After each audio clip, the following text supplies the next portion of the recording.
Hey guys, I'm excited to talk about this one. The reason why I'm excited because I'm a big Dan Hooker fan. I've been a fan of his ever since I saw him perform against Ross Pearson. Um, I didn't know much about him before that fight, and as I watched that fight and I saw how it unfolded, I just quickly, automatically became a fan. Some people would say love at first sight. Got him. No, but one thing I noticed about Dan is that when he is sharp, when he is on point, he's smooth. His striking, how would you say, prowess or his confidence, however you want to put it, his skill set in that department is very strong. He took out Ross Pearson with a knee, and I had never seen Ross Pearson be knocked out. So to be see him get dropped like that so fast, so easy.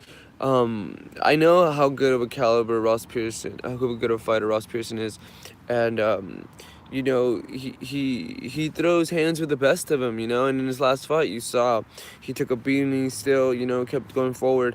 But the difference with Dan Hooker's striking is that, like I said, when he's on point, when he is sharp, it's different. And good striking, when it's crisp, when it's flush, it's fucking devastating. And you could see that in Dan Hooker's striking.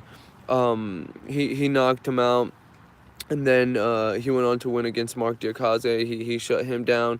I believe he submitted him. He rocked him and submitted him, and then he knocked out Jim Miller. I just did a video about Jim Miller, how he's gonna fight Charles Oliveira. So Jim Miller's a stud. He's a fucking beast. He's an animal in his own right. And Hooker handled him like all too well.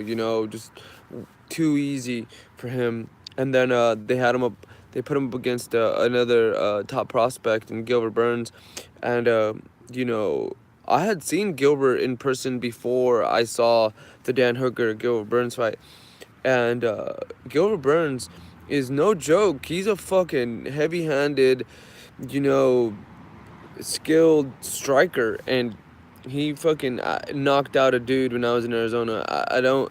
Sorry, I don't remember the name at the moment, but I remember he knocked him the fuck out. And so when I was heading towards UFC 222, because I had the opportunity to go, thankfully, I was really looking forward to that fight. I was really wanting to see how Dan was gonna,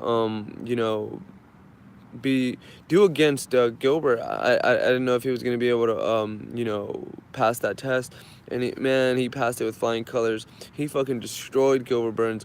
It was a competitive fight in the beginning, and then I know where he turned it on, and he put a whooping on that boy. And heading into this fight with Edson Barboza, I feel like it might be Dan Hooker's coming out party. It might not. Edson Barboza is legit in the stand-up department. He's quick, and if he knows someone's going to be standing up with him, that's his game, that's his bread and butter. So I don't know how these fighters are going to approach this fight, how they're going to stylistically try to defend against each other. um, but if I had to go with a pick, I would go with Dan Hooker. And if he's a big underdog, I would definitely go with him. He might be an underdog because Edson Barbosa is so highly ranked, and Dan Hooker's an unknown at the moment.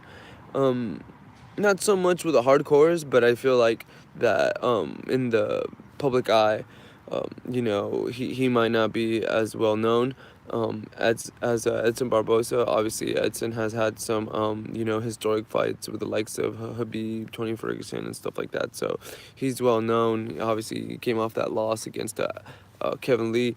So in this fight, I'm going with Dan Hooker, but I would not be surprised if if Edson Barboza was able to eke out a decision. Not even eke it. I think he could get just a random regular decision.